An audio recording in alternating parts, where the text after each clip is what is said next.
I'm Mark Smelly Bell. You're catching me on my 10-minute walk, and today we're going to talk about mindset. And in particular, we're going to talk about mindsets. C.T. Fletcher, the great C.T. Fletcher. C.T. Fletcher once said, "It's still your motherfucking set." And he said it while in a workout with my boy, Mike Rashid. And he basically, they were just killing themselves. They were killing each other, really. And they were doing some sort of 10 sets of 10 German volume training type of crazy lunatic workout. And I believe Mike Rashid was about ready to die, about ready to puke. And CT said, "Hey, Mike, it's still your motherfucking set," in a way that only CT Fletcher could say. And that stuck with everybody in that group for this reason. It was like, yeah, I'm exhausted, but fact remains, you still got to go, bro. You still got to do what you got to do. And the way I started to look at the gym several years ago, when I started listening to people like C.T. Fletcher, and I started to find motivation via YouTube and watching, different lifters and other great speakers like Jim Rohn and many others as well, I started to recognize quickly that a lot of people that lift kind of have some things that are messed up, maybe in their lives, that have thrown their lives way out of whack. But the one thing they always had remaining was their lifting, and they found a way to lift through it. And in my opinion, the way that you're able to lift through it is that you end up with these sets that can become not sets to gain muscle, not necessarily sets for hypertrophy, although that will happen. Do it for long enough, get the right resistance, and you'll get big. But your brain can really grow because these sets are developing the mind, especially when the sets are pushing you up against the wall. When you feel like you have nothing left, you're like, oh man, that's it. That is exactly where you need to be in your workout, and that is your exact cue to continue to do more reps to get the most out of your set. Now, we can only take that we got to take that with a grain of salt, right? Because, we don't want to go so hard that our form is breaking down a ton and we're going to risk injury. That's not what I'm talking about. I'm not talking about lifting like a complete lunatic, because you can lift so much like a lunatic that you just end up in a category where you're kind of lifted very foolishly. So you got to be a little bit careful. And I hate saying that when we're talking about motivation and being fired up, because you would think like, hey, we're trying to get after it, so we got to get after it with everything we can. But that is true. But we also have to do so in an educated fashion and make sure we're not killing ourselves too much. But these mindsets, when you start to view the opportunities in the gym as opportunities to make advances, opportunities for you to get better, you're no longer looking at it as work. We can take this same principle and we can apply it to work. We can take this same principle and we can apply it to anything that you're doing in your life. Everything is repetition. Everything is sets.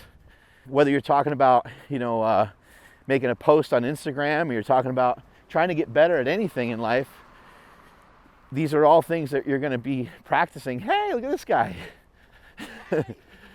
These are all things that you're, see that 10-minute walk lifestyle, that's part of our sets. That's part of our reps. And you'll see everybody here at Slingshot World Headquarters is on a 10-minute walk so much that we don't even get any work done anymore here. But the mindsets are crucial, and you can apply it to anything that you're doing in life. Every piece of work that you do in your lifetime should be recognized and probably transformed into an opportunity to get better. Work is opportunity. What is a job? A job is an opportunity for you to express your current market value. You work at a gas station, you're a cashier, you make X amount of money, that's your current market value. You work for FedEx, you work for Amazon, you work at Slingshot, you own your own business, whatever it is that you do, it's a way for you to exchange your time for dollars, change your time for money, and to show what kind of value you have. And over time, that value should increase because you should always be learning. You should always be getting better, and you should always be looking at these things that we call work. They're really disguised as really excellent opportunities. Think about some jobs that you had where you're like, man, I hated that job. But then when you think back on it, you're like, I wouldn't change anything. I'm glad I had that restaurant job. I'm glad I bussed tables. I'm glad I was a waiter or waitress, because it gave you an opportunity for you to learn about what hard work is, and also it's for you to learn what you don't even like to do, right?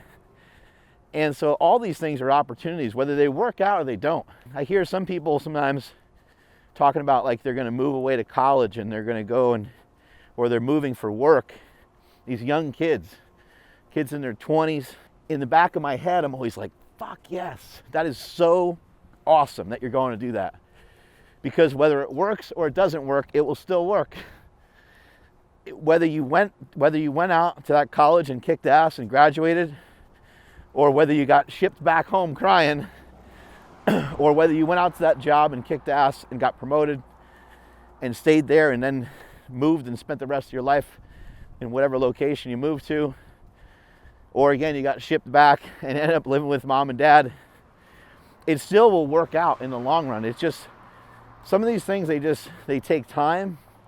It takes a long time to understand and to see how these things will work out. Remember Steve Jobs, he said you cannot connect the dots moving forward. You can only connect the dots when we look backwards at how far we traveled, right?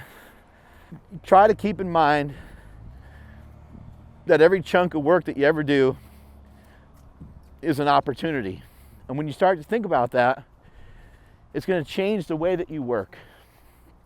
When we start to look at the sets that we're doing in the gym, these are opportunities to go deep into the mind and to like cauterize, brand, burn into, singe into a whole new way of thinking.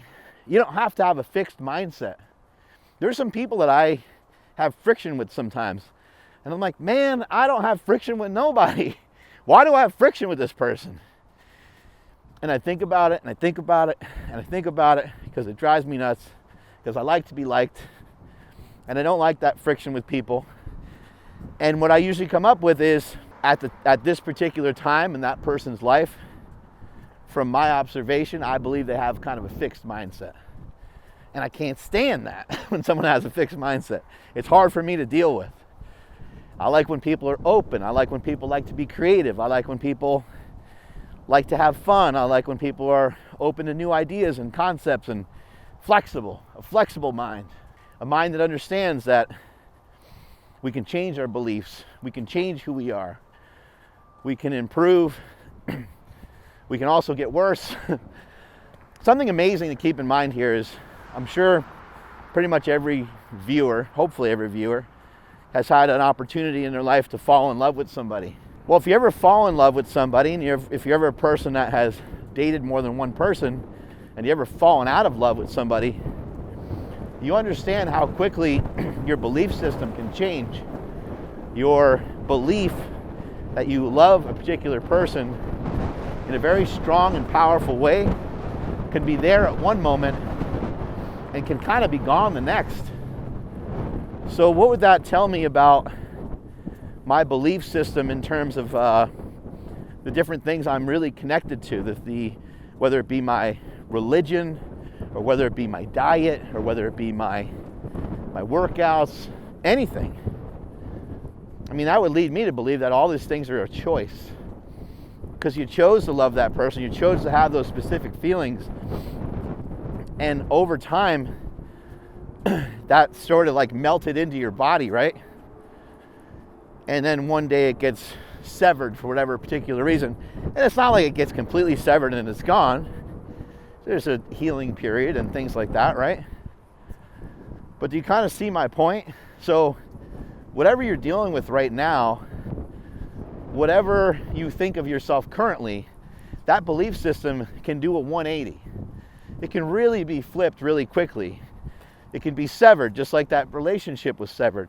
You can sever ties to who you used to be. And you can start making changes right now. It's going to be one step at a time. It's not going to be fast. There'll be a healing process. It will take time, but you can start to do it if you can recognize the importance of these mindsets.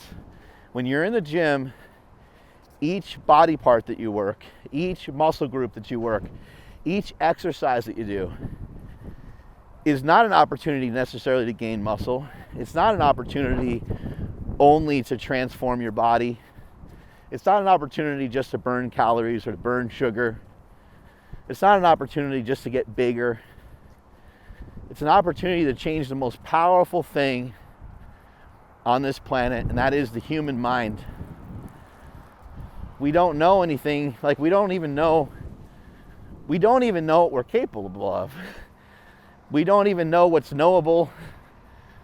Like we don't even have a good understanding of any sort of limitations of the human mind, because it can do so many weird things. That's a pretty damn powerful thing to do. And imagine if you had the ability to exercise your mind every day. Well,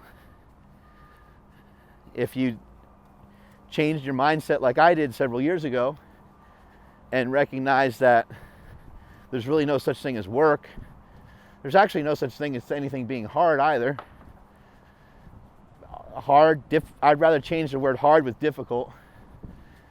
Saying something's really hard kind of throws a negative out there in my opinion, because usually when I hear someone say, oh yeah, that's too hard, usually that means they're not going to follow through on it anymore, and I don't like that.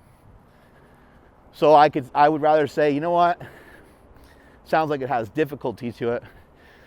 How about this word? Man, that sure sounds like a challenge, right? Well, a challenge is something you might want to get up for. Challenge, something you might be excited about. But as soon as you say too hard, it feels like the conversation's over.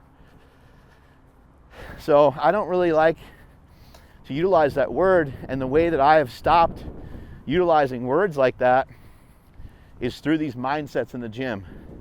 Pushing yourself to the limit.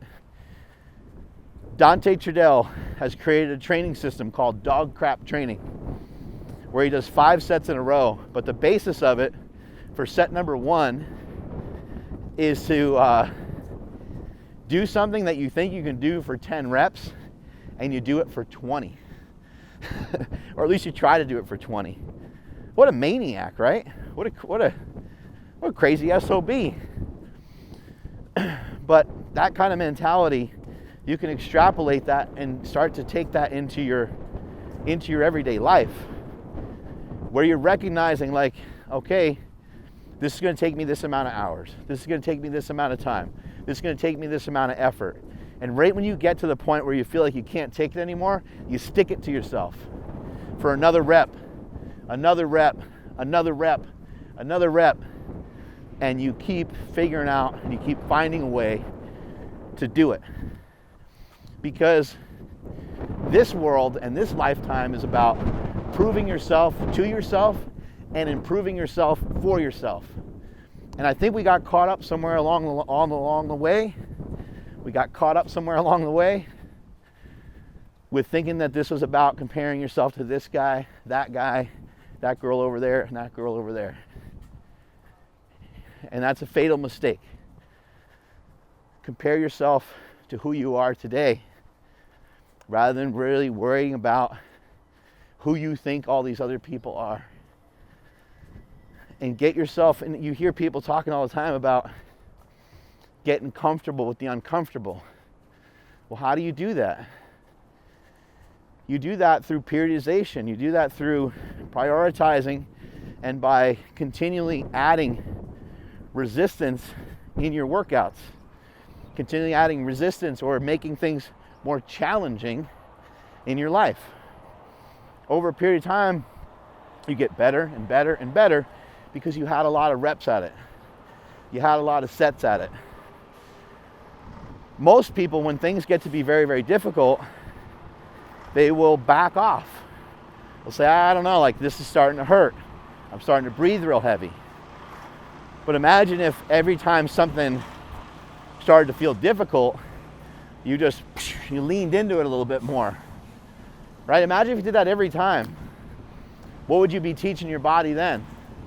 What would you be showing your body that you can do? What would you be showing your mind that you can do? Your mind would be showing your body all the time, hey, I'm in charge of this ship.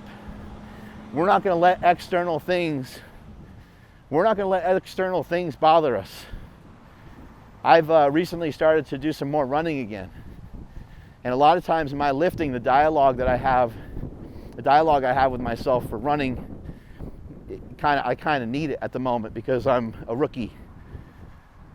But this is dialogue I use in the gym too. When I'm pulling the sled and I feel like I can't pull the sled any further, I just use real talk with myself. I break it down into its simplest form and I say, okay, rather than being like, oh my God, my legs are burning. I instead have the dialogue to myself to say, there's a lot of blood flowing to my legs right now. I'm dragging a sled behind me that has like 300 pounds. And so I feel I have a sensation in my legs that's uncomfortable. Let me see how uncomfortable that really is. You ever walk outside and go, oh my God, it's freezing. Right away you have this kind of like overreaction. I got to get a coat. Next time that happens, I want you to take a second. I want you to think about it a little bit more. Next time you step outside and it's really hot or really cold, I want you to question yourself on how hot or how cold it really is. Because a lot of times you can calm yourself down and you can be like, it's actually 50 degrees and there's a little breeze, but it's not freezing. I'm not going to die in my walk to the car. It's just a little bit chilly. You start having the same conversations with yourself in the gym. Same conversations with yourself running or going on a walk. Maybe you're so out of shape that your shins get real messed up when you go for a run or go for a walk. You can change your dialogue about how you're interpreting that. You can have mindsets for that. And you can say, like, have that be your cue. Mindset, boom, say it to yourself. Mindset, right? Mindset. Mind over matter.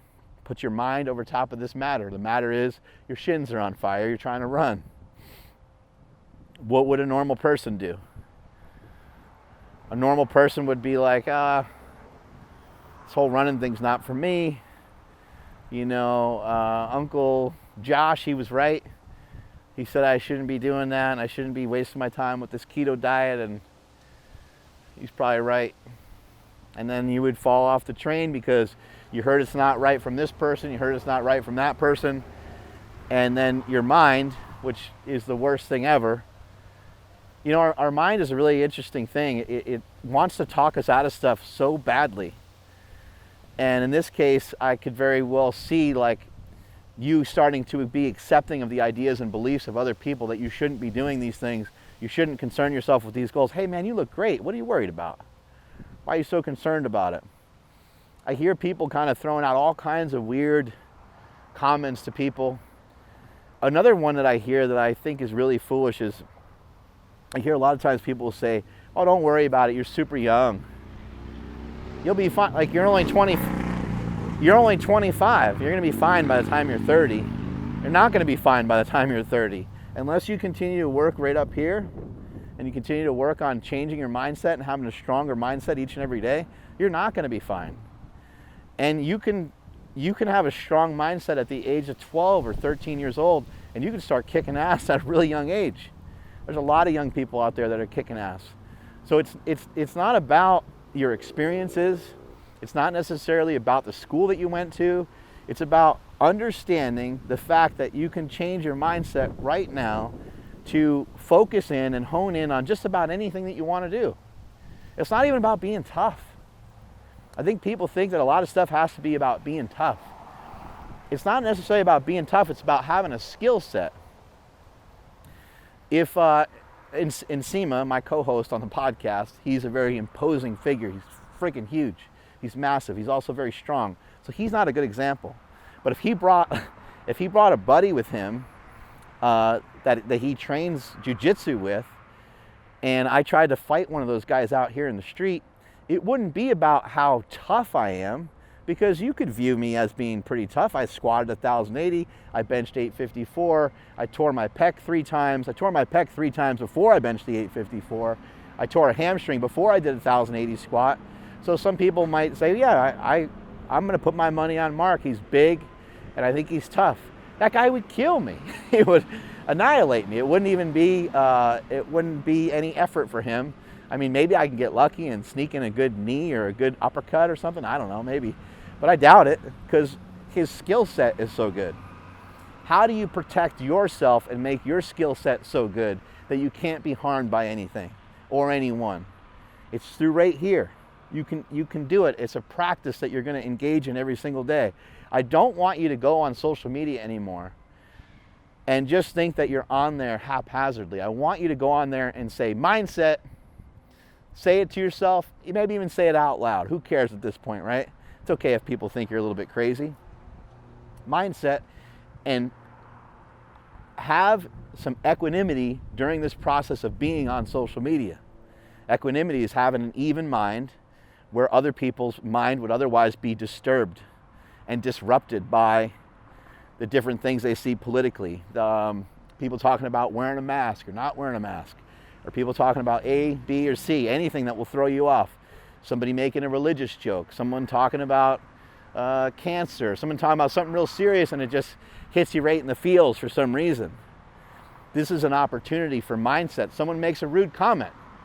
Said, hey, it's great that you're working out, but you still look fat as hell. That's a mindset right there. That's a really good one. That's a really good one. And you can say, thank you, my brother. That's fantastic. That's a mindset. That's ammo. That's ammo for you. That's fuel. You could view it as ammo, which could be used for destruction, or you view it as being fuel. Your interpretation, it's all up to you. The mindsets in the gym have been transformative to me, and I'll use probably the easiest example of a mindset, and there's more barbaric, there's tougher exercises you can do this with, but the one that just comes to mind is a leg extension. Everyone knows that thing is a torture chamber. The leg extension, for some reason, it burns harder and deeper than anything else in the gym. Try having some mindsets on there. Do a triple drop set on a leg extension and tell yourself, I'm going to do 10 reps. I'm going to drop the weight a little bit. I'm going to do 10 reps, and then you're going to do 10 reps. You can rest about 10 seconds in between each one. Just drop the weight down each time in between and hit up 10 reps. You're going to think that you're tough, or you're going to think that you're like, yeah, man, I'm accepting. I can do these 30 reps. But wait until you get into that third set. Wait until you get into that last drop set. Your legs are going to be on fire, and you're going to get to rep number 4, and you'll be like, holy shit. What I want you to do is to practice a mindset right then and there. And to say, you know what? I'm going to get to the 10 reps no matter what. Even if you have to stop for a few seconds, go ahead and stop for a few seconds, but continue onward. You're going to be surprised and you're going to be shocked at what that's going to do for you outside the gym. When it comes to building Slingshot, when it has come to building this empire, I guess you could call it, when it's come to like starting the supplement company I'm about to launch, this complete line of supplements, when it's come to even squatting 1,000 pounds and benching 800 pounds and stuff, when I look back on it and when I think about all the different things that were involved in the building of all these things, people always ask, man, that must have been so hard. And I'm here to tell you that it wasn't hard. It was having a flexible mindset and understanding that every single day is an opportunity for you to get better. And we're going to get better through one thing. You're going to get better through one mechanism, and that's through putting in some work. The work doesn't even necessarily have to be that hard. You may want it to be challenging at times, for sure, but it doesn't have to be hard. It doesn't even have to be that difficult. It's just a resistance, a variable resistance. Maybe it's a little more resistance than it was 2 weeks ago, but you're more prepared for it now, and it's actually easier because you're ready for that resistance. I'll give you one last example before I shut the hell up. Fasting is another great example of this. The first time that you fast, when you have to fast because you have to get some blood work done, you think that you're going to die. You're like, oh my God, I had to fast for 10 hours. And once you get used to fasting and you start to incorporate a little bit of intermittent fasting, you'll find yourself, you're like, oh, I was able to skip breakfast today. That wasn't that bad. 2 weeks down the road, you're like, man, I fasted for 16 hours. 2 weeks down the road, man, I fasted for 20 hours. Next thing you know, fasting for an entire day or fasting 2 or 3 days won't be that difficult for you. It gets easier because you build up a tolerance for it. And you build up a tolerance for all the noise and all the stuff that's around you, encouraging you to do the wrong thing, which comes from a lot of other people and comes from your own mind. We cannot control what other people do, but we can control the view that we have on what other people are saying and what they're doing. You can just view everybody as being a joke or it being comical, or that you're in some sort of movie where you just think that everybody is against you and you can think that it's just silly. That's your choice. Or you can get down in the dumps about it and be like, yeah, they're right. I never will make anything of myself. It's going to be really hard to get myself out of this. It's up to you. You have a choice. You can make a choice. Practice those mindsets in the gym each and every single day. It's an amazing opportunity to get better. You're not going to get better by sitting in some stupid meeting. You're not going to get better by sitting in some stupid classroom. You're not going to get better just from learning something. You're going to get better from challenging your body and from telling yourself that you can make it through it, through some challenging times. To me, it's always been the most beneficial when it's something that's challenging my body. Strength is never weakness, weakness is never strength. Catch you guys later.